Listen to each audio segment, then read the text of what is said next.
దేవుని బిడ్డలారా, మనం ఈ ప్రార్థన కూటాన్ని ఎందువల్ల ఏర్పాటు చేసుకున్నామో మీ అందరికి బాగా తెలుసు.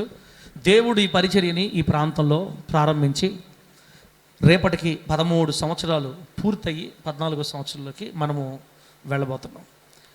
ఇట్లా ప్రార్థనలు పెట్టుకోవాలా, అవసరమా అని ఒక ప్రశ్న.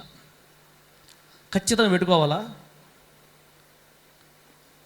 బైబిల్లో ఎక్కడైనా ఉందా అంటే అంత మనం పర్ఫెక్ట్గా పర్టికులర్గా చూసుకోవాల్సిన మాట్లాడాల్సిన అవసరం లేదు, కానీ కృతజ్ఞతగా అంతే. జస్ట్ దేవుడు మనల్ని 13 సంవత్సరాలు కాపాడాడు.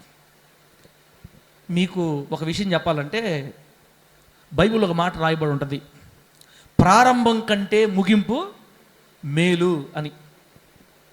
ప్రారంభం కంటే ముగింపు మేలు. ముగింపు మహిమకరంగా ఉండాలి. ప్రారంభం ఎలా ఉన్నా పర్వాలే, ముగింపు మాత్రం మహిమకరంగా ముగించాలి పరిచర్యని. అది బైబిల్ చెప్పిన సత్యం అన్నమాట. అంటే దాని అర్థమైంది, ప్రారంభించడం, సేవ స్టార్ట్ చేయడం గొప్ప విషయం కాదు, కానీ అది ఆశీర్వాదకరంగా జరగాలి. కొందరు పరిచర్య ప్రారంభించారు, కొందరు దైవజనులు సేవ స్టార్ట్ చేశారు. మీకు మరి నేను ఎత్తి చూపించడం కాదు, కానీ బాగా జరుగుతున్న దినాల్లో సేవ ఆశీర్వాదకరంగా జరుగుతుంటుంది. విశ్వాసులు 100 మంది కూడుకున్నారు, 5-6 బ్రాంచీలు కూడా కట్టబడ్డాయి. ఒక ఆశీర్వాదకరమైన సేవ జరుగుతున్న సమయంలో ఏం జరిగిందో ఎలా జరిగిందో తెలియదు, కానీ సాతానుగాడు ఒక బాణం వేసేసాడు అంతే.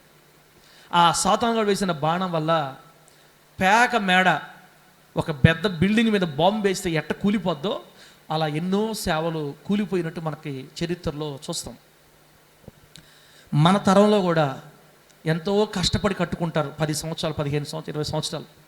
బిడ్డలారా, ఏం జరిగిందో తెలియదు.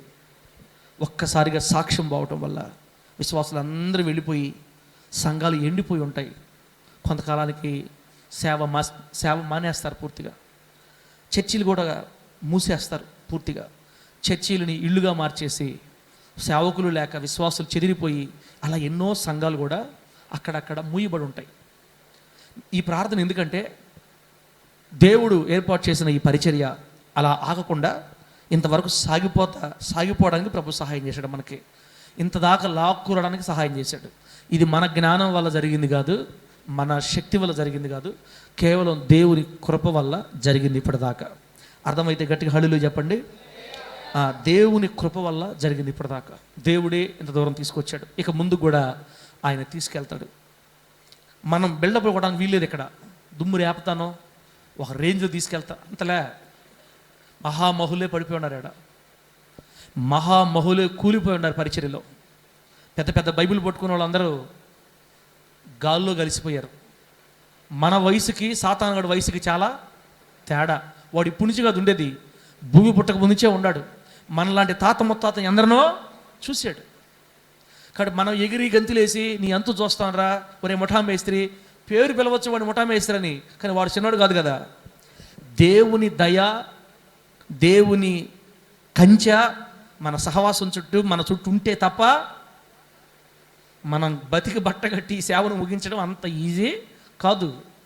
నిజం చెప్పాలంటే 50 సంవత్సరాల పైబడి సేవ స్టార్ట్ చేసి 50 సంవత్సరాల వయసు అయిపోయి ఆ పైన 55 సంవత్సరాలు 60 సంవత్సరాల వయసులో ఇప్పుడు సేవ నమ్మకంగా చేసేవాళ్ళే ధనులు మనతో పోలిస్తే. తెలుసా, దాడిపోయారు వాళ్ళు, దాడిపోయారు, ఇబ్బంది లేదు వాళ్ళకి ఇంకా. కానీ ఎంత భారమో తెలుసా, అది దేవుడు నడిపిస్తే తప్ప ఏ సేవ కూడా ముందుకు వెళ్ళదు. దేవుడి కృప 13 సంవత్సరాలు నడిపిస్తున్నాడు. ఇది మనం నడిపించింది కాదు, దేవుడు ఇందా తీసుకొని వచ్చాడు, ఇంక ముందు కూడా మహిమకరంగా తీసుకెళ్తాడు. బిడ్డలారా, కాబట్టి మనం సంతోషంగా ప్రార్థనాపూర్వకంగా నిదానంగా వెళదాం. ఒక మాట చదువుకుందాం దేవుని వాక్యంలో నుంచి. కృతజ్ఞత కలిగి మనం ప్రార్థన పెట్టుకున్నాం ఇప్పుడంతే. జస్ట్ ప్రభు మనల్ని 13 సంవత్సరాలు ఆశీర్వదించి కాపుదలనిచ్చి భద్రతనిచ్చి, బిడ్డలారా, ఒంటరిగా స్టార్ట్ అయినప్పుడు దేవుడు ఇంతమంది బిడ్డలను మనకు అప్పగించి మనం తీసుకెళ్తున్నందుకు కృతజ్ఞతగా ఒక ప్రార్థన అనమాట. ఒక మాట చదువుకొని కాస్త ముందుకు వెళ్ళి మనం ముగించుకుందాం. యెషయా గ్రంథం 60వ అధ్యాయంలో 22వ వచనంలో ఒక మాట ఉంటుంది చూడండి. యెషయా గ్రంథం 60వ అధ్యాయం 22వ వచనంలో ఒక మాట రాయబడింది. అక్కడ ఏముందంటే, వారిలో ఒంటరి అయిన వాడు 1000 మంది యగునో, ఎన్నిక లేనివాడు బలమైన జనము అగును. యెహోవానగు నేను తగిన కాలమున ఈ కార్యాన్ని త్వరపెడతాను. నాకు ఈ మాట బాగా ఓదార్పునిచ్చింది వాక్యం చదివేటప్పుడు. ఆ మూడో మాట, యెహోవానగు నేను తగిన కాలమున ఈ కార్యాన్ని త్వరపెట్టుదును అని. దేవుని బిడ్డలారా, ఒంటరి అయిన వాడు 1000 మంది అవుతాడు.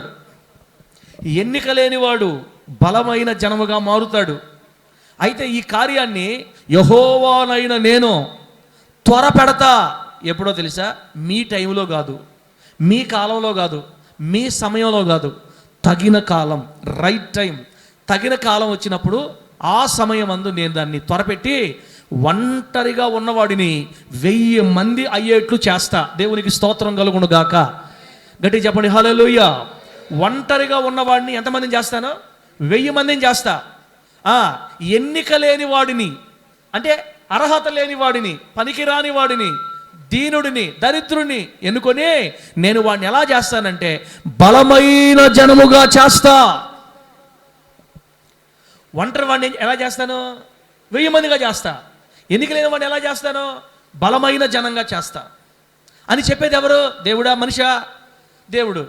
కాబట్టి దేవుని మాట ఎప్పుడు రాంగ్ ఉండదు, అబద్ధం ఉండదు. ఆయన ఎప్పుడు అబద్ధం చెప్పి ఈ ఎలక్షన్లకి పాపం అధికారులు మాటలు చెప్పి తప్పించుకునేటట్లుగా ఆఫర్లు ఇచ్చి తర్వాత మా వల్ల కాదని తప్పించుకునేటట్లుగా మాట ఇచ్చి ఆఫర్ ఇచ్చి మనల్ని వదిలిపెట్టడానికి మన దేవుడు మనిషి కాదు కదా. మన దేవుడు మాట ఇచ్చి నెరవేర్చుటకు సమర్థుడైన దేవుడు. దేవునికి మహిమ కలుగును గాక. చెప్పండి గట్టిగా హల్లెలూయా. అమ్మా, మన దేవుడు ఒంటరిగా ఉండే వాళ్ళని 1000 మందిగా చేస్తాడు. ఎన్నిక లేని వాడిని, బలహీనుడిని పట్టుకొచ్చి బలమైన జనంగా చేస్తాడు. అయితే ఇక్కడ మనం గుర్తుపెట్టుకోవాల్సిందంటే ఈ కార్యాన్ని నేను తగిన కాలమందు చేస్తా, తగిన సమయమందు చేస్తా. అది మీ టైంలో చేయను. 13 సంవత్సరాలు అయిపోయింది, ఇంకా ఆత్మలు ఎప్పుడు ఇస్తావు మాకు? 13 సంవత్సరాలు అయిపోయింది, మమ్మల్ని చూస్తున్నావా లేదా? 13 సంవత్సరాలు అయిపోయింది, ఏంది బాధ? 13 సంవత్సరాలు అయిపోయింది, గుంపులుగా రావట్లేదు ఏం జనాభా, నువ్వు ఉండవా లేవా అని మీరు అడిగితే కాదు నేను చేసేది. నా సమయంలో నేను చేస్తాను. కానీ చేయడం మాత్రం పక్కా, మళ్ళా చేయడం మాత్రం వదలకూడదు. మళ్ళీ దేవుడు అట్టలేదులే. మనం ఒక మాట, మనం అడిగేదాకా ఆయన ఆగుతాడన్నా? మన చేత అడిగించుకునే దేవుడు ఆయన ఏమన్నా శాతకం దేవుడా? అసలు ఎప్పుడు చేస్తాడో మనం బైబిల్లో చూసుకుందాం. ఇప్పుడు బిడ్డరా, మనందరి బాధ ఏం చెప్పండి? మమ్మల్ని పిలుచుకున్నందుకు, మాకు ఈ సేవనిచ్చినందుకు నశించిపోతున్న ఆత్మలు సంఘానికి రావాలి. నశించిపోతున్న ఆత్మలు ముత్తుకూరు పరిసరాల్లో 10 కిలోమీటర్ల దూరంలో ఉన్న ప్రతి ఊరిలో నుంచి, బిడ్డరా, ఒక దైవజనుడు చెప్తుంటే విన్నా నేను, 169 గ్రామాల నుంచి వస్తున్నారంట ఆ మందిరం జనాభా. ఎన్ని గ్రామాల నుంచి? 169 గ్రామాల నుంచి. అంటే ఇంచుమించుగా 5,000 మంది జనాభా వస్తున్నారు ఆ సంఘానికి. 169 గ్రామాల నుంచి వాళ్ళే వ్యానుల్లో, కారుల్లో, ఆటోల్లో, ట్రాక్టర్లో, టాటా మ్యాజిక్లు వచ్చేస్తున్నారు. 169 గ్రామాల్లో నుంచి జనాభా లాక్కొచ్చింది ఎవరు? పాస్టర్ కాదు, దేవుడే. ఇక్కడ దేవుడు ఏం చెప్తున్నాడు? ఒంటరిగా ఉన్నవాడిని నేను 1000 మంది చేస్తా. దేవుడు నమ్మదగినోడు, ఆయనలో ఏ తేడా ఉండదు. కానీ టైం ఉంది, ఒక టైం. ఈ టైంలో ఏమవుద్దంటే మనల్ని కాస్త నలగొట్టి, ఏం కొట్టి నలగొట్టాలి ఖచ్చితంగా. నలగొట్టకపోతే గర్వం వచ్చేస్తుంది రేపు. ఒక్కసారిగా జనాభా వచ్చి పడిపోయారంటే ఇస్రాయల్ పాస్టర్కి ఇంకా కింద ఏమే, ఇక తిమోతను కనపడ్డు, ఇక బాందేవని కనపడ్డు, ఇక ఆరోన్ కనపడ్డు, ఇక యాకోబుని కనపడ్డు. ఏం సార్ అవునా? నలగొట్టకపోతే అటు మారిపోతారు జనాభా.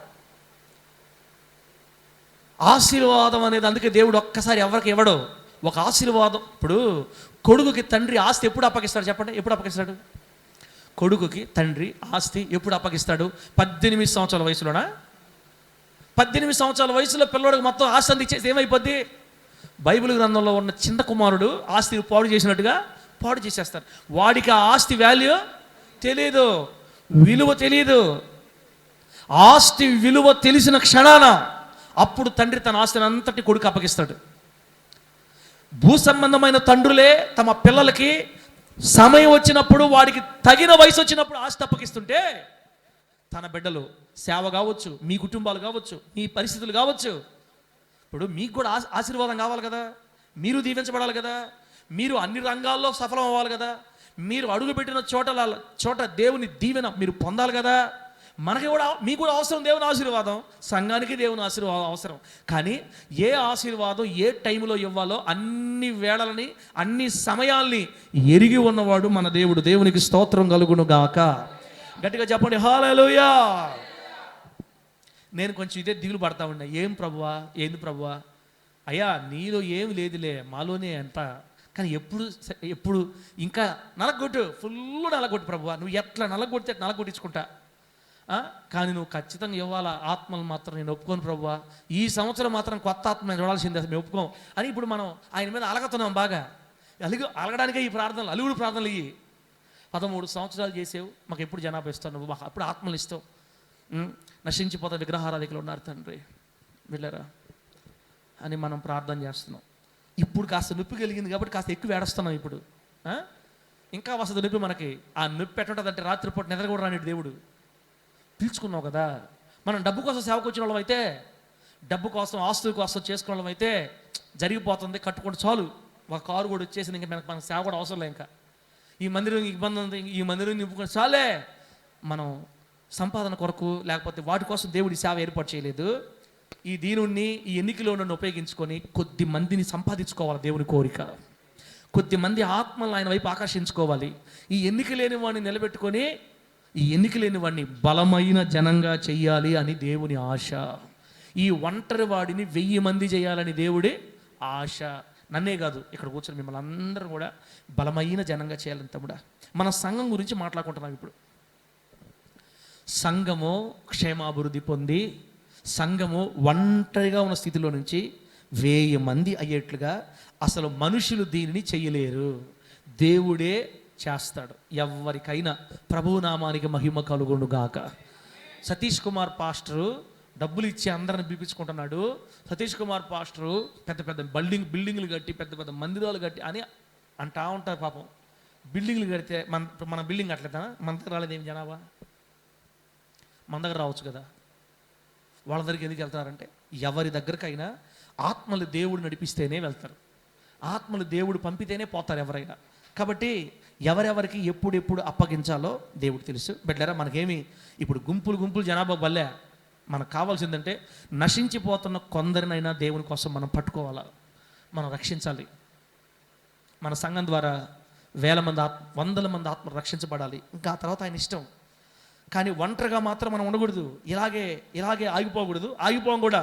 ప్రభు చెప్తున్నాడు, వారిలో ఒంటరి అయినవాడు 1000 మంది అవుతారు. అది దేవుని కార్యం.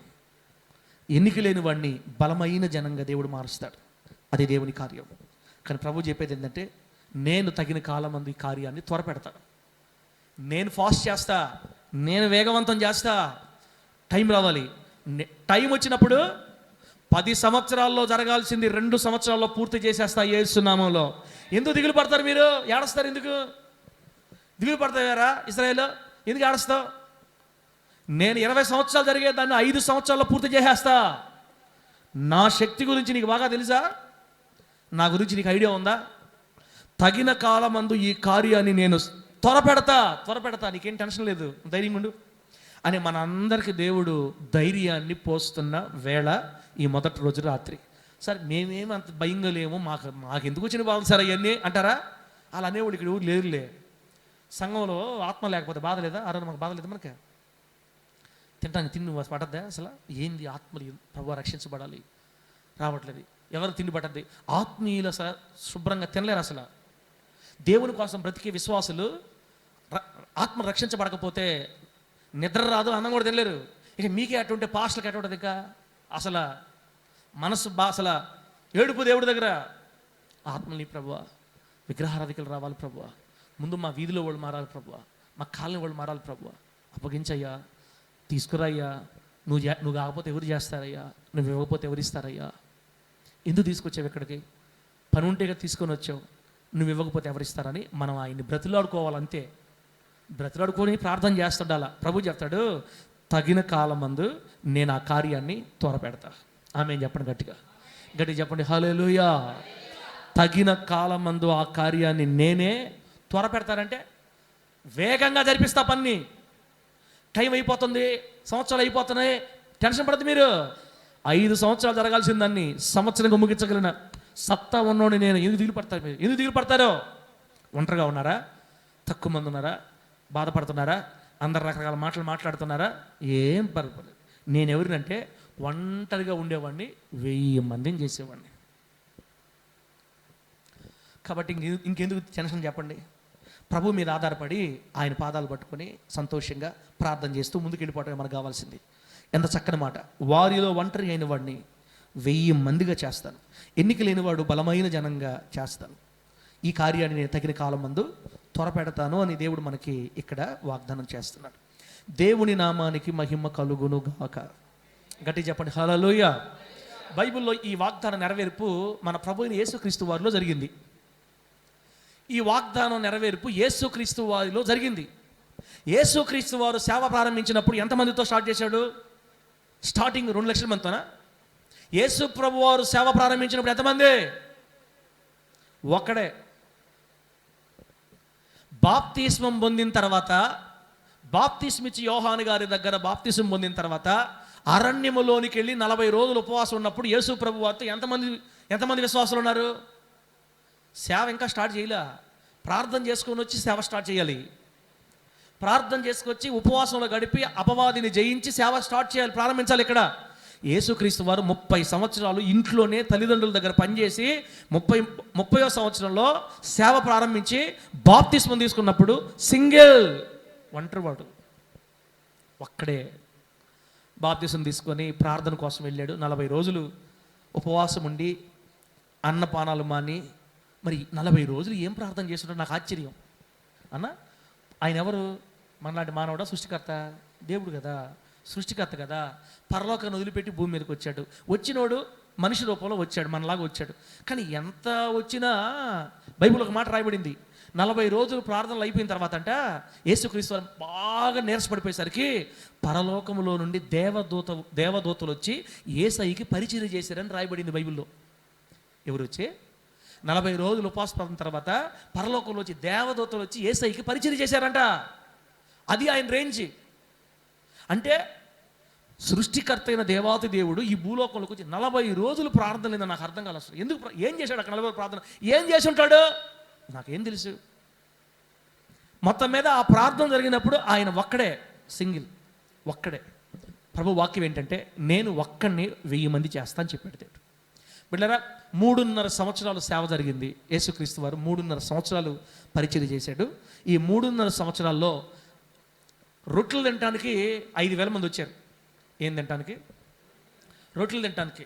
ఆయన దయ్యాలు బాగుపడుతున్నాడని, వ్యాధులు బాగు చేస్తున్నాడని, కాళ్ళు నొప్పులు పోతున్నాయని, కిడ్నీలు జబ్బులు పోతున్నాయని, కళ్ళు బాగు చేస్తున్నాడని, ఆయన అద్భుత ఆశ్చర్య మహత్కార్యాలు చేస్తున్నాడని యేసుక్రీస్తు వారు సేవ చేసేటప్పుడు ఆయన్ని 1000 మంది ప్రజలు వెంబడించారు. కానీ సిలువ వేయబడిన తర్వాత లాస్ట్కి 1000 మందిలో మిగిలింది ఎంతమందో తెలుసా? 120 మంది దాదాపుగా. యేసుక్రీస్తు వారు మరణించే నాటికి ఆయన శిష్యుల సంఖ్య 120 మంది. 120 మంది. ఒక్కడిని దేవుడు ఎంతమంది చేశాడు? యేసు ప్రభు వారు చనిపోయే నాటికి ఆయన విశ్వాస సంఖ్య ఎంత? మాట చెప్పండి నాకు, ఎంతమంది? 120 మంది. ఇప్పుడు మన 2 సంఘాలు కలిస్తే గట్టిగా మొత్తం వచ్చితే 200 మంది దాకా ఉంటారు. మరి మన ఏడుపు లేదు, నాకు అర్థం కాదు. మన ఏడుపు లేంది?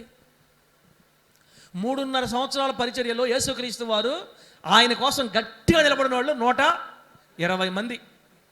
ఆయన పరలోకం గడిపోయినప్పుడు వీళ్ళే మిగిలింది. అవునా కదా? మేడగదిలో ప్రార్థన చేసిన ఎంతమంది? మొత్తం దాదాపు 120 మంది.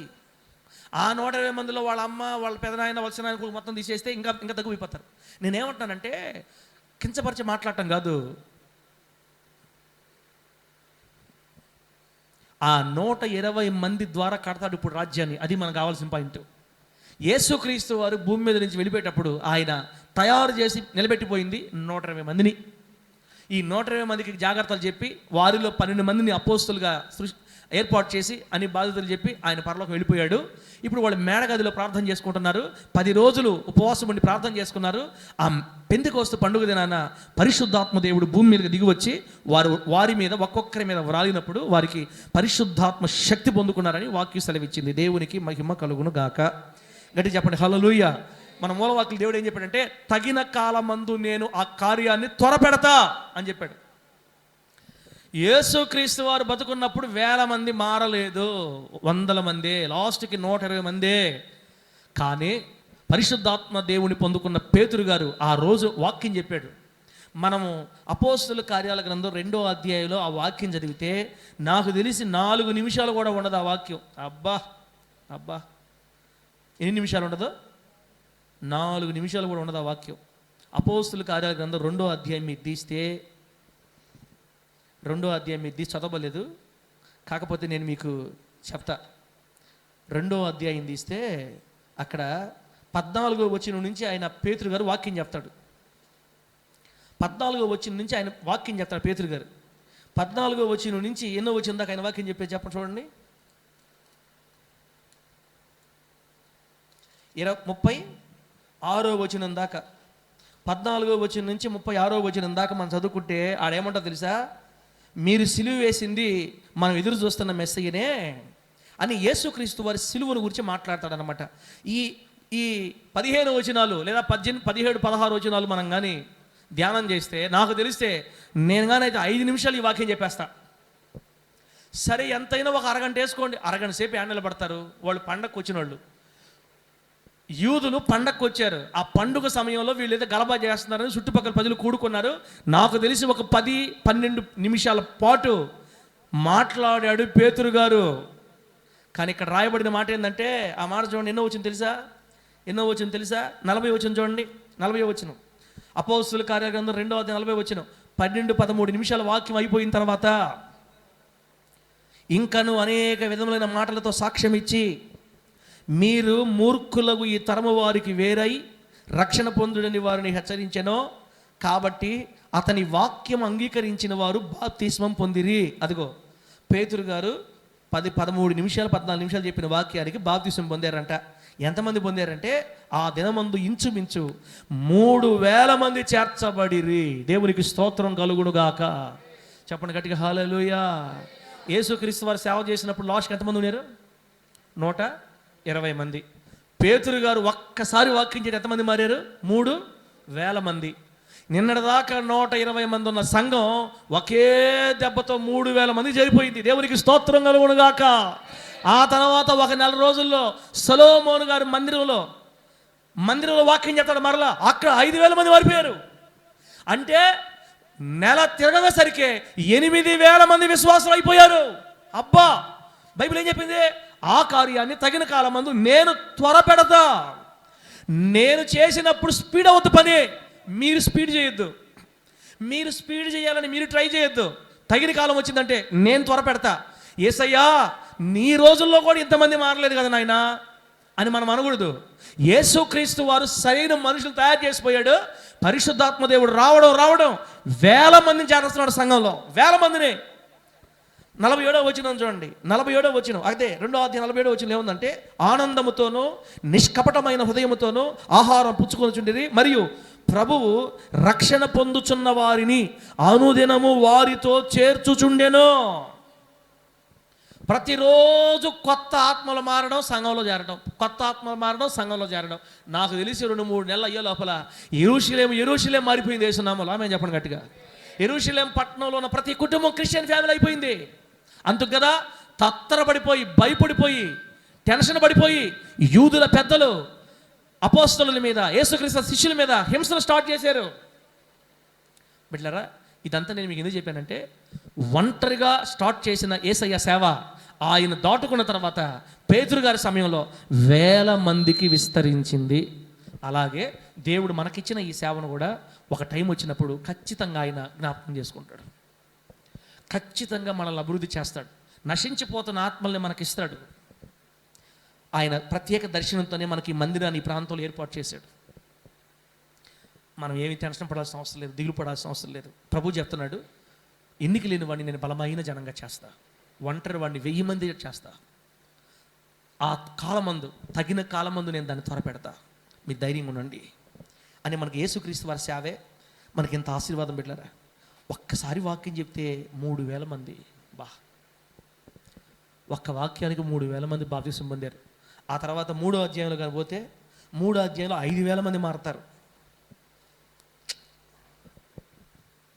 కాబట్టి టైం వచ్చినప్పుడు ఖచ్చితంగా మనకు మంచి ఆత్మను దేవుడిస్తాడు. మన సేవను ఖచ్చితంగా వృద్ధి చేస్తాడు. బిడ్డలారా, మనం నిరాశ పడకుండా ఇలాగే ప్రార్థన వేగవంతం చేసి కన్నీళ్లతో దేవుని పాదాలు పట్టుకుంటే మీరు నమ్మతారో నమ్మరో, ఈ కాలనీ క్రిస్టియన్ కాలనీ అయిపోద్ది ఏస్తున్నాములో. హల్లెలూయా చెప్పండి గట్టిగా. ఒప్పుకోకూడదు మనం అంతే ఏసే పాదాల దగ్గర, ఒప్పుకోకూడదు. ప్రార్థన చేయాలి, ప్రభువా ఎవరు నశించిపోవటం నీకు ఇష్టం లేదు, మాకు ఇష్టం లేదు. ఈ ప్రాంతం మారాలి తండ్రి. ఈ ప్రజల మధ్య నువ్వు మందిరాన్ని కట్టుకున్నావు, ఈ ప్రజల మధ్య నువ్వు నిలబడ్డావు. అందరూ మారాలి ప్రభువా. ఎవరు నశించిన నరకం వెళ్ళడం నీకు ఇష్టం లేదు, మాకు ఈ ప్రాంతంలో నుంచి ఆత్మలు కావాలి లేపండి అని స్థానికంగా ఉన్న బిడ్డల కోసం మనం ప్రార్థన చేస్తే ఖచ్చితంగా మన దేవుడు జ్ఞాపకం చేసుకుంటాడు. తగిన కాలం వచ్చినప్పుడు నూతనమైన ఆత్మలతో ఆయన సంఘాన్ని నింపుతాడు. 100 మంది చీకట్లో నుండి వెలుగులోనికి వస్తారు. ఆశ్చర్యకరమైన వెలుగులోనికి చీకట్లోంచి దాడతారంతే. సాతాను అధికారం నుండి దేవుని అధికారంలోకి అనేక 100 మంది ప్రభువే లాక్కొని వస్తాడు, మనం కాదు, ప్రభువే లాక్కొని వస్తాడు. నేను నమ్మేది ఏంటంటే ఇక మనకి ఈ సంవత్సరంలో ప్రభు కార్యాలు స్టార్ట్ చేస్తాడు. నమ్మదం బిడ్డలారా. అయితే ఒక పాయింట్ ఏంటంటే యేసుక్రీస్తు వారి సేవ ఇంత దీవించబడడానికి కారణం ఏంది? యేసుక్రీస్తు వారు చేసిన పరిచర్య ఆయన శిష్యుల కాలంలో అసలు పేతురు గారు ఎవరు చెప్పండి? పేతురు గారు అబద్ధాలు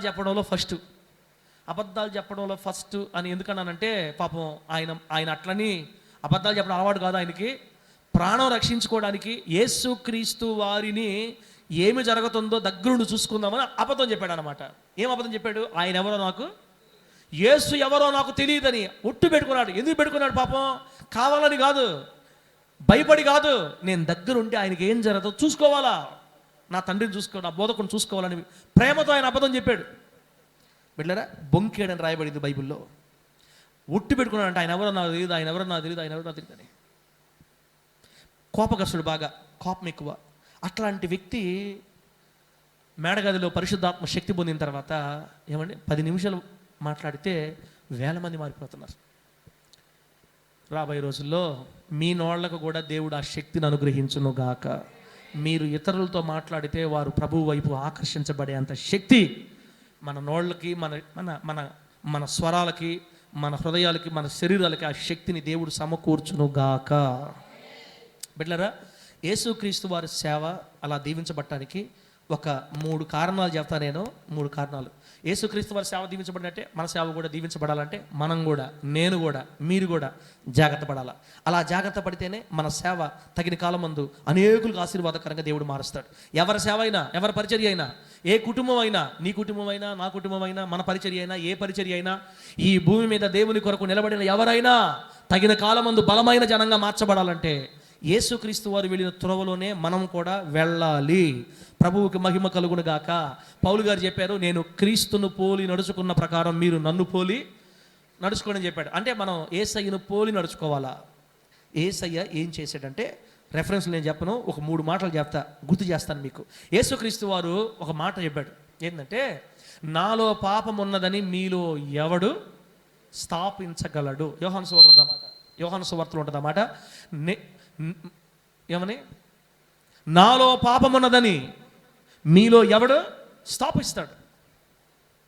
బిడ్డలారా, మన కుటుంబాలు దీవించబడాలన్నా, మన పరిచర్యలు దీవించబడాలన్నా, దేవుడు బలమైన జనాంగంగా మనల్ని మార్చాలనుకున్నా, మనం ఖచ్చితంగా నడుంగట్టుకోవాల్సిన విషయం ఏంటంటే, పాపము నుండి మనం పూర్తిగా బయటపడే అనుభవంలోకి వెళ్ళిపోవాలి. మనం పాపము నుండి పూర్తిగా బయటపడినప్పుడే దేవుడు మన కుటుంబాలు దీవించడం కానీ, మన సేవను దీవించడం కానీ స్టార్ట్ చేస్తాడు.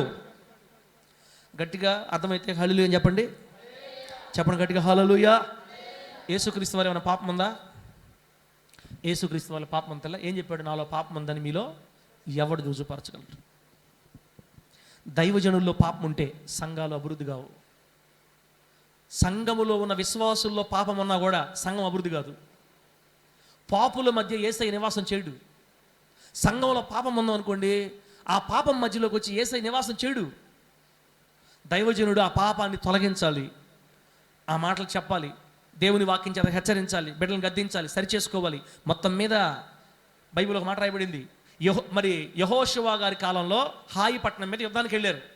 ఓడిపోయారా గెలిచారా? ఓడిపోయారా గెలిచారా? ఇశ్రాయేలీలు యెరికో పట్టణం మీద అవలేలగా గెలిచారు. అది మామూలు గెలుపు కాదు. చుట్టూ తిరిగి పాటలు పాడి ప్రార్థన చేస్తే కూలిపోయింది ప్రకారం. ఆ రాళ్ల మీద నడిచెళ్ళి మొత్తం జయించేశారు అవలేలగా.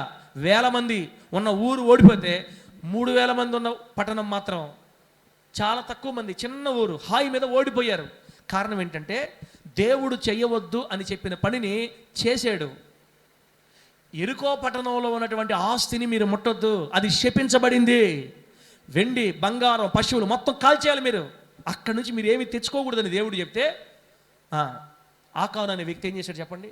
వెండిని ఆశించి, బంగారం ఆశించి, వస్త్రాలు ఆశించి, ధనాన్ని ఆశించి, దేవుడు చెయ్యొద్దు అని చెప్పిన పని చేయడం వల్ల ప్రభు ఒక మాట చెప్పాడు, మీరు నాకు వ్యతిరేకంగా పాపం చేశారు కాబట్టి ఇక మీరు యుద్ధంలో పోయినప్పుడు నేను మీతో కూడా రాను అని మనసులో అనుకున్నాడు. వీళ్ళు యుద్ధానికి వెళ్ళారు, తుక్కుగా ఓడిపోయారు. 3000 మంది చేతుల్లో ఓడిపోయి 36 మంది చచ్చిపోయారు. ఆ రోజు అవమానం అయిపోయింది యెహోషువ గారికి. ఇక వస్త్రం చింపుకొని బూడిద పోసుకొని ఉపవాసం ఉండి గగ్గోలు పెట్టి ఆడస్తున్నాడు. ఎంత అవమానం ప్రభు, మాకు అయిపోయింది మా జీవితం. ఇక ఎవరు మమ్మల్ని లెక్క చేసేది? అందరు కలుసుకుని మమ్మల్ని చంపేస్తారు. ఎందుకు వదిలిపెట్టా మమ్మల్ని అని ఆయన ఏడుస్తూ ఉంటే, ఎందుకు నేల మోపుకొని ఏడుస్తున్నావు యెహోషువ? లే, నీలో పాపం జరిగింది. సమాజంలో ఒకడు నాకు ఎదురు తిరిగాడు, నేను చెప్పిన పని చేయలా, మీలో పాపం జరిగింది. లాస్ట్కి పట్టుకుంటే ఎవరు తెలియరు? ఆకాను తేలాడు. ఏం జరిగింది మర్యాద చెప్పరా అంటే, అయ్యా దేవుడేమో ఈ వెండి బంగారం దాకొద్దన్నాడు, నాకేమో డబ్బు చూడగానే మనసు మారిపోయింది, అది తీసుకొచ్చుకొని నా గుడారాలు పెట్టుకున్నాను. ఒరే, నువ్వు ఒక్కడు చేసిన పనికి సమాజం అంతటి కీడు వచ్చింది. ఇప్పుడు అందరూ ఓడిపోయారు. ఇప్పుడు ప్రభు ఏమంటున్నాడంటే, పాపం మీలోంచి తీసేస్తే తప్ప నేను మీతో కూడా రానని చెప్పాడు. ఇప్పుడు నువ్వు మాలో బతుకున్నంత వరకు మాకు జయం రాదని నీ ప్రాణానికి నీవే ఉత్తరవాదమని ఒక్కడు చేసిన పాపానికి భార్య పిల్లల మొత్తాన్ని తీసుకెళ్ళి రాళ్లతో కొట్టి, ఆ రోజున నియమాలు అటుండే. ధర్మశాస్త్రం పంటికి పన్ను కంటికి కన్ను అంతే. ఇప్పుడు కదా కృప వచ్చింది యేసయ్య వచ్చిన తర్వాత. యేసయ్య ప్రేమ, యేసయ్య దేహం నిండా ప్రేమే. ఇప్పుడు మన కృపాకాలంలో ఉన్నాం కాబట్టి, ప్రేమలో ఉన్నాం కాబట్టి మనకి ఎన్ని చేసినా మనకి ఏం చేయట్లా, ఏం కావట్లా మనకి. అది కంటికి కన్ను పంటికి పన్ను. వాళ్ళందరినీ ఏమండి ఆ పాపాన్ని పరిహరించి వాళ్ళందరిని తీసేసిన తర్వాత అప్పుడు దేవుడు చెప్తున్నాడు, ఇప్పుడు బా, నేను నడిపిస్తాను మిమ్మల్ని. మీలో నుంచి మీరు పాపం తీసేశారు కాబట్టి ఇప్పుడు బండి. యేసయ్య 3.5 సంవత్సరాలు సేవ చేస్తే మన ప్రభువులో చూపించడానికి ఒక్క పాపం కూడా లేదు. హెబ్రీ పత్రిక ఏం రాయబడిందంటే, ఆయన మన వంటి మానవుడు, ఆయన మన వలనే ఈ భూమి మీద జీవించాడు, ఆయన మనలాంటి మానవ శరీరంలోనే ఉన్నాడు. మనం ఎదుర్కొన్న ప్రతి శోధన యేసయ్య ఎదుర్కొన్నాడు. కానీ వాక్యం చెప్పింది ఆయన ఏ పాపము లేనివాడుగా ఉన్నాడని రాయబడింది బైబిల్లో. దేవునికి స్తోత్రం కలుగును గాక. చెప్పండి గట్టిగా హల్లెలూయా. దేవుని బిడ్డలారా, మీ కుటుంబాలు దీవించబడాలంటే పాపములో నుండి పూర్తిగా బయటికి రావాలి మీరంతే. చిన్న పిల్లోడు తప్పులు చేస్తాడు, యవ్వన కాలంలో ఉండే బిడ్డలు తప్పులు చేస్తారు. 30 సంవత్సరాలు దాటిన తర్వాత ఇంక సెట్ అయిపోవాలా. అప్పుడు కూడా నేను చేస్తానంటే కుదరదు. కొంతమంది ప్రారంభ దినాల్లో తప్పడుగులు వేస్తారు. మనమేం నీతిమంతులం కాదు, అందరూ తగిన కాలం ముందు దారిపోయిన వాళ్ళమే. ప్రారంభ దినాల్లో భక్తిలో ప్రారంభం ఏందిలే 20 సంవత్సరాల దాకా, 30 సంవత్సరాల దాకా. ఎప్పుడు రక్షించబడ్డామని లెక్కే ఉంది. నేనైతే బై బర్త్ పుట్టుక క్రిస్టియన్. నేను క్రైస్తవుడుగా పుట్టినంత మాత్రాన క్రైస్తవుడు కాదు. క్రీస్తు హృదయంలోకి రావాలి, యేసయ్య మన గుండెల్లోకి రావాలి, ప్రభు మన జీవితంలోకి రావాలి. ఆయనలాగా మనం నడిస్తే అప్పుడు మనలో నిజమైన మారు మనసు కలిగినట్టు కదా. అమ్మా, మన సంఘంలో ఉన్న నువ్వు కానీ నేను కానీ ఎవరైనా కూడా పాపం నుంచి పూర్తిగా సంబంధం తెంచేసుకోవాలి. మనం పాపంతో ఇంకా ఎక్కడైనా జోలి కలిగి ఉన్నామంటే నీ కుటుంబంలో ఆశీర్వాదం రాదు, నిన్ను బట్టి సంఘంలో కూడా ఆశీర్వాదం కలగదు. ఒక్క ఆకాను బట్టి ఇజ్రాయేలు సమాజం అంతటికి ఇబ్బంది కలిగినట్లుగా ఒకవేళ నీ పాపాన్ని బట్టి సంఘానికి ఆశీర్వాదం ఆగిపోద్దేమో కదా. కాబట్టి మనం ఏం చేయాలంటే, యేసుక్రీస్తు వారి సేవలో 120 మందే కానీ పేతురు గారు వాక్యం చేస్తే 1000 మంది మారారు. అది పేతురు గారు గొప్పతనం కాదు, యేసుక్రీస్తు వారు చేసిన ఆ శ్రేష్టమైన పవిత్రత కలిగిన సేవ, ఆయన జీవించిన పవిత్రమైన జీవితం, యేసుక్రీస్తు వారి ఈ భూలోకంలో కలిగి ఉన్న పవిత్రత. ఆయనను పోలి మనం నడుచుకుంటే మన సంఘాలు కూడా దీవించబడతాయి. యేసునామములో ఆమేన్ చెప్పండి గట్టిగా. మన పరిచయాలు కూడా వృద్ధి అవుతాయి, కుటుంబాలు వృద్ధి అవుతాయి, ఆశీర్వాదకరంగా మార్చబడతాం. దేవుడు మనల్ని ముందుకు తీసుకెళ్తాడు, మన తలలు పైకెత్తాడు. రాబోయే రోజుల్లో ఈ వీధులు స్టాక్ అయిపోతాయి యేసునామాలు అంతే. ఒకవేళ ఇబ్బంది కలిగిందా దీన్ని రూములు చేసుకొని ఊరు బయట కొంటాం, అవసరమైతే యేసునామాలు ఆమె చెప్పు గట్టిగా. ఎవరిని బెదిరిస్తారు, ఎవరికి భయపడాలా? ఇది ఎట్లా ఉంటుంది? పక్కన ఊరు బయట స్థలం కొనుక్కొని మందిని కనుక్కుంటాం మనము. ఎవరికి భయపడాల్సిన అవసరం లే. ఇదంతా జరగాలంటే మన మందిరాలు ఎట్లా ఉండాలా? పాపులు ఉండాలా, పరిశుద్ధులు ఉండాలా? ఎట్లాంటి పరిశుద్ధత? యేసు వంటి పరిశుద్ధత. ఇంకా 10 సంవత్సరాలు అయిపోయింది బాప్తిజం తీసుకొని, 8 సంవత్సరాలు అయిపోతుంది, ప్రభు మందిరికి వస్తారు, ఇంకా వదలకపోతే ఎట్టా? పాపాన్ని పూర్తిగా తెంచేయాలి, నరికేయాలంతే. ముద్దుగత్తితో కొడితే ఎట్ట తుండెలు అయిపోద్దో, పాపంతో మనం పూర్తిగా సంబంధం తెంచుకోవాలి. యేసయ్యలాగా బిడ్డలారా, యేసయ్యలాగా. మన ప్రభు అయిన యేసుక్రీస్తు వారి పరిచర్య పాపము లేని పరిచర్య. కనీసం ఆయన మీద నింద కూడా రాలేదంట. నింద కూడా. ఆయన ఎక్కువ స్త్రీల దగ్గరే పరిచర్య చేస్తూ ఉండేవాడు. బేతనీయలో ఉన్న మార్తా మరియ ఇంట్లో ఎక్కువ రోజులు ఉండేవాడు. మగ్దలేని మరియ యేసుప్రభుతో పాటే ఉండేది. సలోమి యేసుప్రభు తల్లి, ఇలా ఎందరో స్త్రీలు. కూజా అనే వ్యక్తి యొక్క భార్య. కూజా అంటే ఎవరు? హేరోదు గృహ నిర్వాహకుడు, రాజుగారి ఇంట్లో పనిచేస్తున్న ఒక వ్యక్తి, ఆయన భార్య. బాగా డబ్బున్నాళ్ళు. యేసుని వెంబడించారు పరిచర్యలో. ఎంతోమంది స్త్రీల మధ్య ఆయన సేవ చేసినా ఒక్కరు కూడా ఆయన మీద రాయేలా. ఎంత జాగ్రత్తగా ఉంటాడు కదక్క అన్న, ఎంత జాగ్రత్తగా ఉంటాడు. పవిత్రత విషయంలో నడుము కట్టుకోకపోతే కుటుంబాలు ఆస్వాదించబడవు. పాపం విషయంలో మనం తెగదింపులు చేసుకోకపోతే ఆశీర్వాదం స్టార్ట్ కాదు మనకి. బిడ్డలారా, వ్యక్తిగతమైన పవిత్రత, వ్యక్తిగతమైన పరిశుద్ధతలో మనం ఎప్పుడైతే గట్టి తీర్మానం తీసుకుంటామో, బిడ్డ ఒకటే మాట గుర్తుపెట్టుకోండి, దేవుణ్ణి దుఃఖపెట్టే ఏ సుఖం కూడా మనకు అవసరం లేదు అని తీర్మానం చేసుకోవాలి మనం. ఏది ఏ సుఖం? దేవునిని దుఃఖపెట్టే ఏ సుఖం కూడా నాకు అవసరం లేదు ప్రభువా. నిన్ను కష్టపెట్టే సుఖం అయితే అది నాకు అవసరం లేదు. సినిమాలు ఏసైనా దుఃఖపెడతాయా, సంతోషపెడతాయా? కామెడీ షోలు అవి ఇవి బూతు మాటలు, సరసాల మాటలు ఏసైని సంతోషపెడతాయా, బాధ పెడతాయి. పరిశుద్ధుడికి అయిన తగవు కదా. ఏసయ్యను దుఃఖపెట్టే ఏ పాపం కూడా మన ఒంట్లో కానీ మన ఇంట్లో కానీ ఉండకుండా నడుం కట్టుకోవాలి గట్టిగా. మన తీర్మానం చూసి దేవుడు మన తలపైకి లేవనెత్తాడు ఆయన. మన తీర్మానాలు చూసి మనల్ని దీవిస్తాడు ఆయన. ఓకే జారిపోతే నువ్వు చిన్నపిల్లవాడివే, 2 సంవత్సరాలు 3 సంవత్సరాలు విశ్వాసివా, అప్పుడే మేలు బాగా చేశాను సేవ భక్తి, ఇప్పుడు తగ్గిపోయింది. ప్రభు చెప్తున్నాడు, మన కుటుంబాలు మన సంఘాలు దీవించబడాలంటే పాపంతో పూర్తిగా తెగదింపులు చేసేసుకోవాలా. అది ఏదైనా, చిన్నది కానీ పెద్దది కానీ. బిడ్డలారా, ఇంకా పాపంలో ఉండి మనం దేవునితో కొనసాగితే నీ ఇల్లు ఆస్వాదించబడదు. ఒక్కొక్కసారి నీ వల్ల సంఘంలో ఆశీర్వాదం కూడా ఆగిపోద్ది. కాబట్టి మనం జాగ్రత్త పడదాం. రెండో పాయింట్కి వెళ్ళిపోదాం. యేసుక్రీస్తు వారు చేసిన ఆయన సేవ, ఆయన వెళ్ళిపోయిన తర్వాత వేల మంది మారు మనసు పొంది సంఘంలో చేర్చబడటానికి యేసుక్రీస్తు వారిలో ఉన్న రెండవ అతి ప్రాముఖ్యమైన ఆశీర్వాదకర లక్షణం ఏంటంటే, యేసుక్రీస్తు వారు బిడ్డలారా పొద్దున లేస్తే నలుగురు కనపడితే మాటలు పెట్టుకునేవాడా, ప్రార్థన పోయేవాడా, మాటలు పెట్టుకునేవాడా? బిడ్డలారా, మీరు టక చూడండి, నేను చెప్తా. టక చెప్తా. మత్తయి సువార్త 14:13 ఏముందంటే, మత్తయి సువార్త 14:13 యేసు ఆ సంగతి విని దోణి ఎక్కి అక్కడి నుండి అరణ్య ప్రదేశమునకు ఏకాంతముగా వెళ్ళెను. అరణ్య ప్రదేశంగా ఏకాంతంగా ఎందుకు వెళ్తాడు? నిద్రపోవడానికి, ప్రార్థన చేసుకోవడానికి.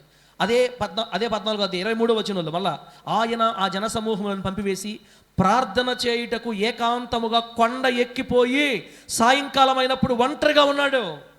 యేసుక్రీస్తు వారు మధ్యాహ్నం 2 గంటలకు కొండెక్కిపోయి సాయంత్రం దాకా ప్రార్థనలో గడిపినట్టు వాక్యంలో రాయబడి ఉంది. యాకోబనా, యేసుక్రీస్తు వారి వలే మన జీవితాన్ని మనం నిర్మించుకున్నప్పుడు, యేసును పోలి మనం నడుచుకున్నప్పుడు నిశ్చయంగా మన కుటుంబాలైనా మన సంఘాలైనా దేవుడి 13వ సంవత్సరం నుంచి 14వ సంవత్సరం నుంచి లేపతాడు. యేసునామమున ఆమేన్ చెప్పండి గట్టిగా. ప్రభు అయిన యేసుక్రీస్తు వారి టైం దొరికితే మనుషులు పంపించేసేయటం, కొండెక్కటం. కొండ దేనికి? ప్రార్థన చేయడానికి. తర్వాత 17వ అధ్యాయం 19వ వచనం ఏముందంటే, 17వ అధ్యాయం 19వ వచనంలో తరువాత శిష్యులు ఏకాంతముగా యేసు వద్దకు వచ్చి, ఏకాంతం అన్నారని ప్రార్థనే. యేసు ప్రభు ప్రార్థనలో ఉన్నప్పుడు శిష్యులు అందరికి వచ్చారంట. మత్తయి సువార్త 20వ అధ్యాయం 17వ వచనం 20:17 ఏముందంటే, యేసు యెరూషలేమునకు వెళ్ళనై ఉన్నప్పుడు ఆయన 12 మంది శిష్యులను ఏకాంతముగా తీసుకొని పోయి, అదిగో మళ్ళా ప్రార్థన ఏకాంతంగా. 24వ అధ్యాయం 3వ వచనం మత్తయి సువార్త 24:3 ఆయన ఒలీవల కొండ మీద కూర్చుండి ఉన్నప్పుడు శిష్యులు ఆయన యొద్దకు వచ్చి ఏకాంతంగా వచ్చి, అదిగో మళ్ళీ ఏకాంతం వెళ్ళరా. మార్కు సువార్త 6:32 చూడండి. మార్కు సువార్త 6:32 వారు దోణి ఎక్కి అరణ్య ప్రదేశంలో ఏకాంతంగా వెళ్ళిరి. యేసుక్రీస్తు వారి జీవితంలో ఏకాంతం అనేది చాలా ఎక్కువ ఉంటుంది తమ్ముడా. ఒంటరి ప్రార్థన ఎక్కువ ఉంటుంది యేసయ్య దగ్గర. ఏంది అసలు పిచ్చి పట్టిపోతుంది ఈ మాటలు చూస్తుంటే. మార్కు సువార్త 9:2లో 6 దినాల తర్వాత యేసు పేతురుని, యాకోబుని, యోహాను మాత్రం వెంటబెట్టుకొని ఎత్తైన ఒక కొండ మీదకి ఏకాంతంగా వారిని తోడుకొని పోయి వారి ఎదుట రూపాంతరం పొందెను. అదిగో మళ్ళా లూకా సువార్త 9:10లో ఆయన వారిని వెంటబెట్టుకొని బేత్సయిదా అను ఊరికి ఏకాంతంగా వెళ్ళెను. ఇప్పుడు ఆశ్చర్యపోయే మాట చూడండి. ఇంకా మార్కు సువార్త 1:35 ఏముంది? ఆయన పెందల కడనే లేచి ఇంకను చాలా చీకటిగా ఉండగానే బయలుదేరి అరణ్య ప్రదేశమునకు వెళ్ళి అక్కడ ప్రార్థన చేయుచుండెను. ఇలా చదివితే నేను ఇంకా 10 రెఫరెన్స్లు తెచ్చున్నాను చాలు. ఇక్కడ మంచి మాట ఇది. ఆయన పెందల కడనే లేచి ఇంకా చాలా చీకటి ఉండగానే బయలుదేరి అరణ్య ప్రదేశమునకు వెళ్ళి అక్కడ ప్రార్థన చేయుచుండెను. బంధమేనా? యేసయ్య ఏం చేస్తున్నాడు? ఏకాంతంగా వెళ్ళి ఇంకా చీకటిగా ఉన్నప్పుడే పెందల కడనే లేచి, యేసుక్రీస్తు వారికి పలానా టైం ప్రార్థన లేదు. 3 గంటలప్పుడు ప్రార్థన చేసుకోవాలా, రాత్రి 1 గంట ఇవన్నీలే. ఆయనకి ఎప్పుడు టైం దొరికితే, ఇందాకేమో సాయంత్రం పూట, మధ్యాహ్నం పూట పోయి సాయంత్రం దాకా కొండ మీద ప్రార్థన చేస్తున్నాడంట. ఆయన సాయంకాలం అయినప్పుడు ఒంటరిగా వెళ్ళి ప్రార్థన చేస్తున్నాడు. ఆయన రాత్రి ఒలీవల కొండకి వెళ్ళి ప్రార్థన చేస్తున్నాడు. పెందల కడనే లేచి చాలా చీకటిగా ఉన్నాడు ప్రార్థన. ఏంది అసలు? ఏంది మాటలు అసలు నాకు అర్థం కావట్లా. సంఘం దీవించబడాలన్నా, కుటుంబాలు దీవించబడాలన్నా ఎందుకు మనం వెనకబడిపోతున్నామంటే, ఆయన కాలం ఇంకా ఎందుకు మన పట్ల రావట్లేదంటే, ఎందుకు లేట్ అవుతుందంటే, ఇంకా మనం సెట్ చేయబడాలి. మనల్ని మనం సరి చేసుకోవాలా. చేయవలసింది, మనల్ని మనం సరిదిద్దుకోవాల్సింది ఇంకా చాలా ఉంది. ఇదిగో ఇక మీదట ఒకటే మాట, టైం దొరికితే ఏం చేయాలను? టైం దొరికితే ఏం చేయాలా? నలుగురు కూర్చొని మాటలు పెట్టుకోవాలా? మనందరమే ఏం చేయాలా? ఒంటరిగా గదిలోకి వెళ్ళి తలుపేసి ప్రభుతో మాట్లాడాలి. మీరు కానీ నేను కానీ, కుటుంబాలు దీవించబడాలంటే మీరు, సంఘం దీవించబడాలంటే మీరు, నేను, అందరమే యేసును పోలి మనం నడుచుకోవాలి. తమ్ముళ్ళరా, యేసును పోలి నువ్వు నడుచుకుంటే నీ కుటుంబంలో గొప్ప ఆశీర్వాదాలు చూస్తావు. మన ప్రభువైన యేసుక్రీస్తు వారిలో ఏ పాపము లేదు. ఆయన పాపము లేనివాడు, నిష్కల్మషుడు, నిర్దోషి, ఏ నేరము చేయనివాడు. ఆయనలో నలక, మచ్చ ఏమి లేదు. మచ్చ, ముడత, డాగు, కళంకం మట్టిది మరి ఏదైనా లేని నిర్దోషమైన గొర్రెపిల్ల. రెండోది ఏంటంటే, యేసుక్రీస్తు వారు తన జీవితంలో ఎక్కువ సమయాన్ని ప్రార్థన కోసం వాడుకున్నాడు. మనుషులతో మాట్లాడేది తక్కువ, ప్రార్థన ఎక్కువ. మన పాస్టర్లకి అంటే ఇస్రాయేల్ పాస్టర్కి ఎట్లా ఏంది? మనుషులతో మాట్లాడేది ఎక్కువ, ప్రార్థన తక్కువ. అనా మందవేనా? పాస్టర్లు బెటైపోయారు. మనుషులతో మాట్లాడేది ఎక్కువ, ప్రార్థన చేసేది తక్కువ. గంటల సేపు ఏడ కూర్చుంటారు ప్రార్థనలో, బోరు పడుతుంటే. ప్రార్థనలో ప్రభు దగ్గర సాధించుకోవడం చేతగాక మనుషులతో రాజీ పడిపోతున్నారు. ఇప్పుడు మనుషులతో రాజీ పడిపోయి వాళ్ళ బతిలాడుకుంటా, వాళ్ళ ఫోన్లు చేసుకుంటా 100 బాధలు పడుతున్నాం మేము. ఇప్పుడు పట్టుకోవాల్సిన రీతిగా మేము పట్టుకోకుండా, దేవుణ్ణి చేయాల్సిన రకం చేయకుండా, మనము చేయాల్సింది చేస్తే ఆయన బైబిల్ చెప్పింది ఈల వేస్తాడంట మనుషుల కోసం. దేవుడికి స్తోత్రం కలుగును గాక. తమ్ముడా, యేసయ్య ఏం వేస్తాడు? ఈల వేసాడంటే గుంపులు గుంపులుగా వస్తారు యేసునామములో. పొట్ట బిగిలినట్టుగా, చీమల పొట్ట బిగిలితే చీమలు ఎట్టొస్తాయో, యేసయ్య ఈల వేస్తే చాలు గుంపులు గుంపులుగా వచ్చి పడిపోతారు యేసునామములో. ఆమె చెప్పు గట్టిగా హల్లెలూయా. అంటే మన పట్ల ఇంకా ఈల వేయలేదా? అవన్నీ మనకొద్దు, నిరాశపడకూడదు. దేవుడు ఏం చెప్పాడు? తగిన కాలమందు నేను త్వర పెడతా, మీరు టెన్షన్ పడబాకండి. నేను చేసినట్టు మీరు చేయండి, నేనేం చేసినా మీరు అలవాటు చేసుకోండి. ఏం చేసావు ప్రభువా? నా జీవితంలో మనుషులతో మాట్లాడింది తక్కువ, ప్రార్థన చేసింది ఎక్కువ. నాకున్నది 2 పనులు, నాకు తెలిసింది 2 పనులు. 1 ప్రార్థన చేసుకోవటం, 2 వాక్యం బోధించడం. అంతే యేసయ్య చేసింది. ఇంకా యేసయ్య చేసిన ఎన్ని పనులు? యేసయ్య స్నానం చేసినట్టు బైబిల్ ఏడన్నా ఉందా? మన జీవితంలో సగభాగం స్నానాలకే. నేను కానీ అయితే బాత్రూంలో పోతే 1 గంట సేపు రాను. నేను బాత్రూంలో స్నానానికి పోతున్నానని మా వాళ్ళకి ఎవరికి అర్థమైనా, ఇక మనం అన్నం కూడా తినేసి టిఫిన్ చేసేస్తాం. సార్ లోపల పోయి బయటకు వచ్చేలా మనం టిఫిన్ కూడా చేసి పండ్రా, అర్థమైపోయింది. ఇప్పుడు నా జీవితంలో సగం స్నానానికే పోయా. యేసు ప్రభు వారు అయినా కానీ ఆయనకి ఇల్లు ఎక్కడ? యేసు ప్రభు వారికి ఇల్లు ఉండిందా? బైబిల్ ఏం రాయబడి చెప్పండి? నక్కలకి, గొర్రెలు, ఆకాశ పక్షులు గూళ్ళు ఉన్నాయి, మనుష్య కుమారుడు తల వాల్చడానికి కూడా స్థలము. అంటే యేసు ప్రభు వారు నిద్రపోవడానికి కూడా సరైన ప్లేసు లేనంత కష్టపడ్డాడు. బాగా వినండి, యేసుక్రీస్తు వారిని వెంబడించే వాళ్ళలో ధనవంతులు ఉన్నారు. కూజా భార్య అని అన్నాం కదా మనం. ఒకవేళ యేసు ప్రభు అడిగితే ఆమె వాళ్ళ ఇంట్లో ఏసైకి మంచం రెడీ చేస్తుందా? రెడీ చేయదా? అమ్మా నిద్రపోవాలమ్మా, కొంచెం చూడమ్మా అన్నా చేస్తుందా? చేయదా? యేసు ప్రభు అయినా అడగలా. నా టైం 3.5 సంవత్సరాలు ఉండేది. ఈ 3.5 సంవత్సరం నా తండ్రి పని మీద ఉండాలి, నేను నా తండ్రి పనుల మీద ఉండాలి. అది మూడోది బిడ్డ, అది మూడోది. రెండో పాయింట్ చెప్పినది, మూడో పాయింట్కి వెళ్దాం. అది యేసుక్రీస్తు వారు పవిత్రుడు, యేసుక్రీస్తు వారు ప్రార్థనాపరుడు. బాంధవేనా? మనం ఎవరిని? మనకుంద ప్రార్థన. సార్ యేసు ప్రభులాగా మనం యాడ్ చేద్దాం సార్, చేయకపోతే ఇంకంతే సార్, మనం లేవు సార్. ఇంకా నీ నోరు తెరిస్తే నీ నోటికి అట్రాక్ట్ అయిపోతారు ప్రజలంతా యేసునామలో. అంటే ఎక్కువ ప్రార్థన చేసామనుకో. యాకోబు అన్నాడు, యాకోబుని ఎక్కువగా దేవుడితో గడిపాడు అనుకోండి, ఎక్కువగా దేవుడితో గడుపుతున్నాడు అనుకోండి, ఎక్కువగా దేవుడితో గడుపుతున్నాడు. పాప చదువురాడు కదా, చదువు రానోడు, వాక్యం తెలియదు, 2 మాటలు మాట్లాడితే చాలు పొట్లగా పిగలుతారు అక్కడ. యాకోబు అనగా ఆకర్షించబడిపోతుంటారు జనాభా. అర్థం కాదు ఎందుకు సంగతి అంటే, లాజిక్ ఎక్కడ ఉందో తెలుసా? అక్కడ దేవుడు పాదాల దగ్గర గడపడంలో ఉంది ఆశీర్వాదం. చదువు రాకపోయినా ఆయన నేర్పిస్తాడు, ఏ మాటలు చెప్పాలో ఆయన నేర్పిస్తాడు, ఆయనే మనల్ని వాడుకుంటాడు. మీకు తెలుసా, ఏలా వేసాడంటే జనాభా పట్టరకనే వేస్తున్నాము. ఆమె చెప్పండి గట్టిగా, అయ్యా నీవు ఏలవేయి అని ఆయన అంటాం కాదు. మనం చేయాల్సింది మనం చేయాలా. 1 పవిత్రత, 2 ప్రార్థన. సంఘం గురించే కాదు తమ్ముడా, మీ కుటుంబాలు దీవించబడాలన్నా, మన భవిష్యత్తు ఆశగా మార్చబడాలన్నా, మన పిల్లలు ఎదగాలన్నా, మన సమాజంలో మన కుటుంబాలు దీవించబడాలన్నా, ఈ ప్రాంతాన్ని మనం దేవుని కోసం ఆకర్షించుకోవాలన్నా, ఆకర్షించుకోవటం కాదు, దాన్ని ఏమంటారంటే ఆక్రమించుకోవటం, ఈ ప్రాంతాన్ని జయించడం, ఈ ప్రాంతాన్ని వశం చేసుకోవటం మన సాధ్యం అవ్వాలంటే మన వల్ల కాదు. కానీ మనం చేయాల్సింది చేస్తే చాలు. యేసును పోలి నడుచుకోవాలి. మన ప్రభు అయిన యేసయ్య ఖాళీగా ఉండలేదు. యేసు ప్రభు చేసింది 2 పనులు. 1 ప్రార్థన, 2 వాక్యం బోధించడం, సువార్త. మీరు కూడా మీ పనులు చేసుకొని ఖాళీ దొరికినప్పుడల్లా ప్రభు దగ్గర గడపండి తమ్ముళ్ళారా. ఇంకెందుకంటే ఏం చెప్పగలుగుతాం? ముందుకెళ్తున్నాను నేను. 3వ పాయింట్ చెప్పేసి ముగిచేద్దాం. ఇంకా 3వ పాయింట్ చెప్పి ముగిచ్చేద్దాం. ఏం చెప్పాను చెప్పండి? ఏం చెప్పాను? ఇంకా ఏం చెప్పాను ఇప్పుడు దాకా? ఒంటరిగా ఉండేవాడిని ఎంతమంది చేస్తాడు దేవుడు? 1000 మందిని. ఎన్నిక లేని వాళ్ళని బలమైన జనంగా. ఇప్పుడు బాంధవ్యన్న లేకపోతే నేను బలవంతుడివే, బలహీనుడమేమో? మనందరం ఎవరిమే? బలవంతుడిమే కాదు కదా.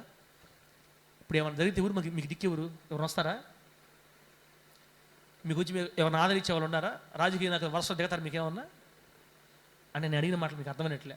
మీకు ఏదైనా ఇబ్బందులు వస్తే, కష్టాలు వస్తే, రాజకీయ నాయకులు వరసలో నిలబడి మీకు ఎవరైనా సహాయం చేస్తారా? నాకు చేసేవాళ్ళు లేరు. మీకున్నారేమోలే, నాకు లేరు. మనల్ని పట్టించుకునే నాదుడే లేడు. ఒక మాట చెప్పాలంటే మనం బలహీనులమి, ఎన్నిక లేని వాళ్ళకి. ఇట్లాంటి ఎన్నిక లేని వాళ్ళని దేవుడు పట్టుకుని అడి చేస్తాడు అంటే బలమైన జనం. బలమైన జనం మనల్ని చూస్తే మండలాలు జిల్లాలు కదిలిపోయేటట్లుగా, భయపడేటట్లుగా. వాక్యాన్ని వివరించడానికి కూడా మాటలు చాలు. అది దేవుని ఆశీర్వాదం. అది జరగాలంటే సమయం దొరికినప్పుడల్లా వాక్యాలు వినాలి, ప్రార్థన చేసుకోవాలి, ఎక్కువ ప్రార్థన చేయాలి, ఎక్కువ దేవుని పనులు కూర్చోవాలి, స్తోత్రాలు చెప్పాలి, దేవుడితో సహవాసం పెరిగిపోవాలి. పాపముతో పూర్తిగా సంబంధం తెగిపోవాలంతే. ఏ కోశాన్ని కూడా మనలో లేకుండా జాగ్రత్త పడాలి. దేవుడితో సమయం ఎక్కువ గడపాలి. అప్పుడు పరిశుద్ధత పెరుగుతుంది, భక్తి పెరుగుతుంది, దేవునిలో అనుబంధం పెరుగుతుంది, దేవుని ముఖ కవళికలు మనలోకి వచ్చేస్తాయి, ఆయన ప్రకాశత మనలోకి వస్తుంది. నువ్వు ఒక్క మాట మాట్లాడినా ప్రజలు కదిలించబడతారు యేసునామములో. అప్పుడు నీ భక్తిని చూసి దేవుడు ఏం చేస్తాడంటే వేస్తాడు. ఏందే అన్నాడు చాలు. ఇంకా ఆయన ఏల వేస్తే చేమల పొట్టలోంచి సేమలు వచ్చినట్టుగా వస్తారు మన దగ్గరికి యేసునామములో. ప్రభు నామానికి మహిమ కలుగుడు గాక. ఈల వేసి పిలుచువాడా అన్నది బైబిల్లో. నేను ఉత్తర దిక్కునికి ఆజ్ఞయిస్తా, బిగబట్టవద్దని దక్షిణ దిక్కునికి ఆజ్ఞయిస్తా, తూర్పు నుండి పడమర నుండి నా ప్రజలు సమకూరుస్తా అన్నది బైబిల్లో. అప్పుడు నెల్లూరు పరిసర ప్రాంతాల్లో అనేక గ్రామాల్లో నుంచి ఆటోల జనాలు ఈ మందిరాల వైపు, ఈ పరిచర్ల వైపు పరిగెత్తి వస్తారు యేసు నామములో. చెప్పండి గట్టిగా హల్లెలూయా. యేసయ్య పక్షపాతం లేని దేవుడు పక్షపాతము లేని దేవుడు. ఆయనకు పక్షపాతము ఒకరినొకరాగా ప్రేమించి ఒకరు ఇంకోలాగా ప్రేమించి ఈయన పైకి లేవనైతే వాడిని కింద కూర్చోబెట్టడానికి యేసయ్యకి పక్షపాతము స్వార్థము లేదు. ఆయన అందరినీ ఏకరీతిగా ప్రేమిస్తున్నాడు. మనం నిలబడే దాంట్లో, మనం పట్టుకునే దాంట్లో ఉంది. మూడో మాట, లాస్ట్ మాట, యేసయ్య పవిత్రుడు, యేసయ్య ప్రార్థనాపరుడు, యేసయ్య తండ్రి పనుల మీద ఉన్నవాడు. ఏ పనుల మీద ఉండేవాడు? ఏ పనుల మీద ఉండేవాడు? తండ్రి పనుల మీద ఉండేవాడు.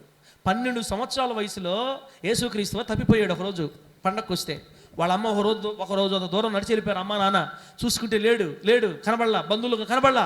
మళ్ళీ ఏడ్చుకుంటే వెనక తిరిగారు. వెనక అక్కడ ఇక్కడ ఎదుక్కొని మందిరం అంతా చుట్టూ తిరుక్కొని వస్తే బలిపీఠం దగ్గర కూర్చో ఉన్నాడు. దేవునికి స్తోత్రం కలుగును గాక. వయసు ఎంత? 12 ఏళ్ల వయసులో యేసుక్రీస్తు వారు బాలుడుగా ఉన్నప్పుడు పాస్టర్ల మధ్యలో కూర్చొని వాళ్ళతో లేఖనాల గురించి మాట్లాడుతున్నాడు. బాగా చూసింది వాళ్ళమ్మ. చూస్తే బైబిల్లో పండితులైపోయిన వాళ్ళకి వాళ్ళ డౌట్లు ఈయన క్లియర్ చేస్తున్నాడు. వయసు ఎంత? 12 సంవత్సరాలకి వాక్యం అంత బాగా వచ్చిందంటే చిన్న వయసు నుంచి వాక్యం చదవుతున్నాడనా చదవలేదనా? ఇప్పుడు నాకు 37. వాక్యం ఎంత వచ్చో నాకు యేసయ్యకి తప్ప ఎవరికి తెలియదు. ఇంకా యేసయ్యకి నాకు తప్ప ఇంకెవరికి తెలియదు నాకు ఎంత వాక్యం వచ్చో. 23వ కీర్తన చెప్పు బాంధవ్యం అంటే అది కాదులే, అది 100వ కీర్తన చెప్పమ్మా, అది 120 కీర్తన చెప్పమ్మా, అది ఒక్క కీర్తన కట్ట రాదు మనకి. 12 సంవత్సరాల వయసులో ఉన్న యేసుక్రీస్తు వారు లేఖనాలని విడమరి చెప్తున్నాడు వాళ్ళకి. వాళ్ళు ఒరే ఇతనికి ఎంత పిల్లవాడికి చిన్నవాడికి ఇంత పాండిత్యం ఎలా వచ్చింది? How it is possible? ఎలా సాధ్యం? రే చిన్నవాడా, నీ వయసు ఎంత? నీ జ్ఞానం ఏంటి? 12 సంవత్సరాలకే నవిలేసాడంతే దీన్ని వేస్తున్నాము లామేం చెప్పడం గట్టిగా. మన పిల్లలు ఫోన్లు ఇప్పుడు నవిలేస్తుంటే ఫోన్లని ఏసై ఇదేం నవిలాడు? వాక్యం నవిలేసాడంతే. వీళ్ళు కోపంతో వచ్చి నానా బాబు రట్రా లేసి వచ్చాడు. 12 సంవత్సరాల వయసు అంటే ఎంత ఉంటుంది? 12 సంవత్సరాల వయసు మీకు అర్థం తెలుసు కదా. ఆ వయసు ఇద్దరు అమ్మ నాన్న లాక్కుపోయి మరియమ్మ అడుగుతుంది, నాన్న చాలా బాధ వేస్తుందా నీ మీద, నాకు ఎటుపోయావు నువ్వు, ఏమి రాకుండా ఇక్కడ ఆగావు నువ్వు, ఎంత బాధపడడం తెలుసా, రోజు దూరం నడిచి వచ్చావు మళ్ళీ మేము, మాతో రావాలి నువ్వు అని అమ్మ అడిగింది. అప్పుడు యేసుప్రభువు ఏమని చెప్పండి? బాలుడై ఉన్న యేసయ్య ఏమన్నాడు? అమ్మా నా తండ్రి పనుల మీద ఉండవాలని మీకు తెలీదా? అబ్బా నేను వచ్చింది నా తండ్రి పనుల మీద. 12 సంవత్సరాలకి ఆత్మలు ఊరకే ఎవరు దేవుడు మనకి ఆశీర్వాదం. నీ కుటుంబంలో దేవుడు ఊరకనే ఇవ్వడు. నువ్వు ఒకటే గుర్తుపెట్టుకోవాలా, బాప్తిసం పొందినప్పుడే మనకి లోకానికి సంబంధం పోయింది. ఇంకా పాపానికి మనకి సంబంధం తెగిపోయింది. ఇక కనెక్షన్లు పెట్టుకుంటే మనం ఏం చేయలేము, వాళ్ళని పక్కన పెట్టేద్దాం.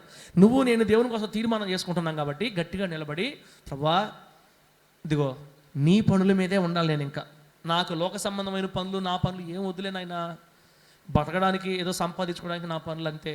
ఇక టైం దొరికితే నీ పనే. సోడా బండి పెట్టాను కాబట్టి ఇక పాస్టర్కే నాకు బాయ్ గుడ్ బాయ్ అని కాకుండా, లేకపోతే ఆడకపోతాను ఏడకపోతాను గుడ్ బాయ్ అని కాకుండా, మేము పొగులంతా పని చేసుకుంటున్నాం అని కాకుండా, సమయం దొరికినప్పుడు ఖచ్చితంగా దేవుని పనుల మీద మనం ఉండడం మనకి ఆశీర్వాదం. అప్పుడు భలే వచ్చాడు. ఇప్పుడేమో ఎండ రావట్లేదు, ఇప్పుడు రాలేకపోతాను పాపం, పనులు ఎక్కువైపోయింది, పని పెరిగిపోయింది. చేసుకోవాలి పని, ఖచ్చితంగా పని చేసుకోవాలి తప్పదు. కానీ అవకాశం ఉన్న ప్రతిసారి దేవుని పని కోసం మనం పరిగెత్తాలి.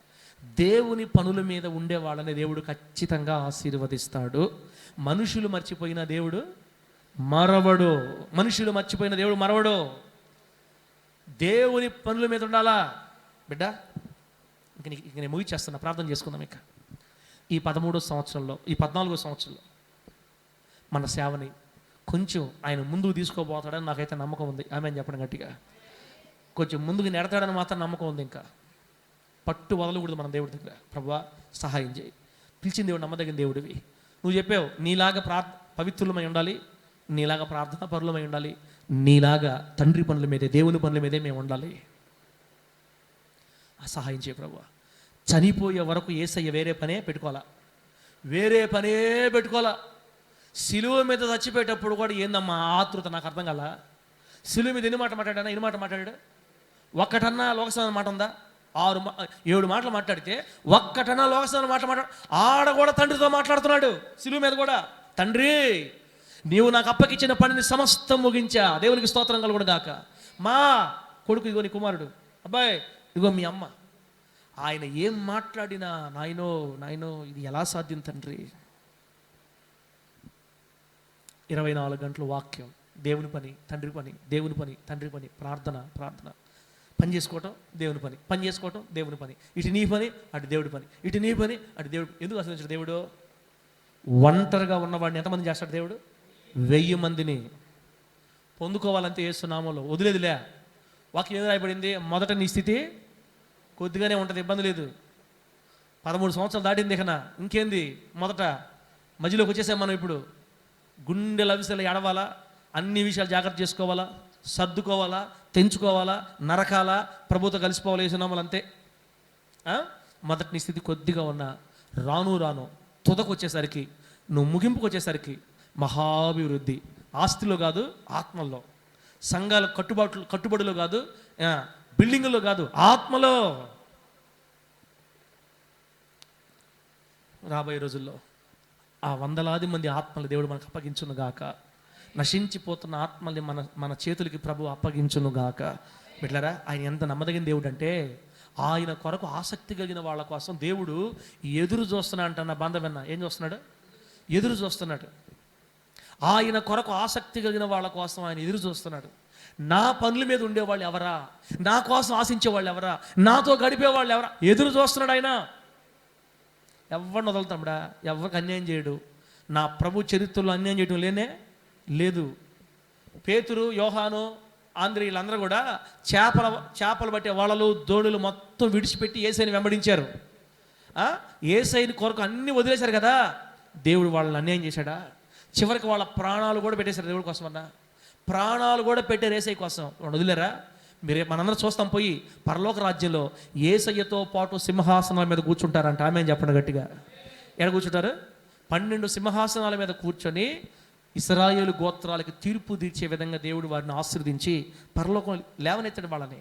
ఈ భూమి మీద ఉన్నప్పుడు కూడా లక్షల మందిని, వేల మందిని మార్చుకున్నాడు. ఒంటరిగా ప్రారంభించిన సేవ గోధుమ గింజ భూమిలో పడి చచ్చిపోయింది, అది ఒంటిగా ఉండకుండా విస్తారంగా ఫలించింది. యేసయ్య ప్రాణం పెట్టాడు. ఇప్పుడు యేసు నామములో రక్షించబడిన కోట్లాది మంది ప్రజల్లో నువ్వు కూడా నేను కూడా ఉన్నాము. ఆమేన్ చెప్పండి గట్టిగా. మనందరం ఎవరు పెట్టలేము? ఇప్పుడు యేసు రక్తంలో కడగబడిన బిడ్డలమే మనందరం, యేసయ్య ఆత్మలమే, యేసయ్య సంతానం. ఆయనలో పుట్టిన వాళ్ళం మనందరం కూడా. కోట్ల మంది ప్రజలు ప్రపంచవ్యాప్తంగా పుట్టారు ఆయనకి. ఒక్కడు స్టార్ట్ చేశాడు పరిచర్య.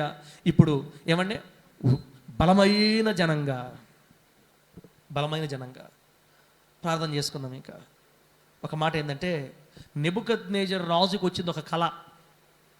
నెబుకద్నెజర్ రాజుకు వచ్చింది ఒక కళ. ఈ చెప్పేసి ప్రార్థన చేస్తా. నెబుకద్నెజర్ రాజు కళ వచ్చింది. ఆ కల్లో ఆ బంగారు భయంకరమైన గొప్ప ప్రతిమ, బంగారంతో ఇత్తడితోటి అది అని రాయబడింది బైబిల్లో.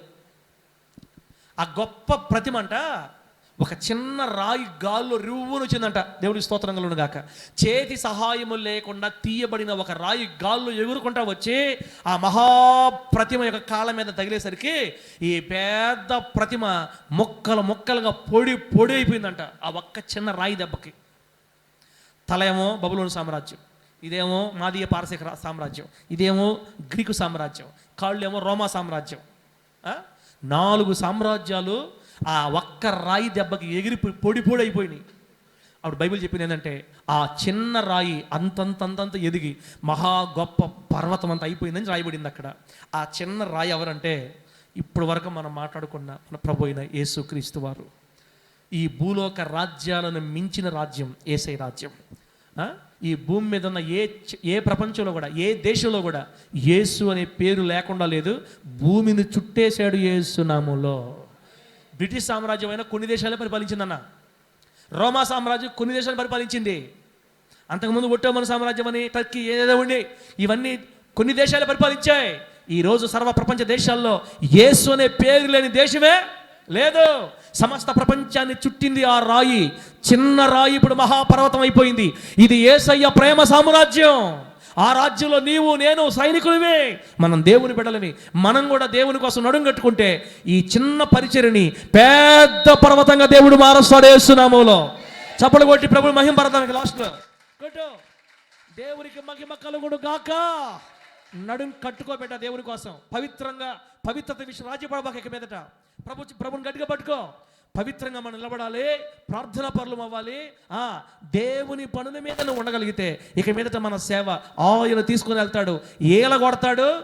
పుట్లగా తిరిగి మన సంఘాల్లోకి దేవుడు ఆత్మల్ని ఆయనే తీసుకొచ్చి పడేస్తాడు. విశ్వాసంతో దేవుని పాదాల మీద పడి సాగిపోదాము. దిగులు టెన్షన్ పడద్దు, ధైర్యంగా ముందుకెళ్దాం. దేవుడు మన సేవను రాబోయే రోజులు ఆశీర్వాదకరంగా మార్చి వర్ధిల్ల చేసి గొప్ప పర్వతంగా మార్చును గాక. కళ్ళు మూసుకొని ప్రార్థన చేద్దాం.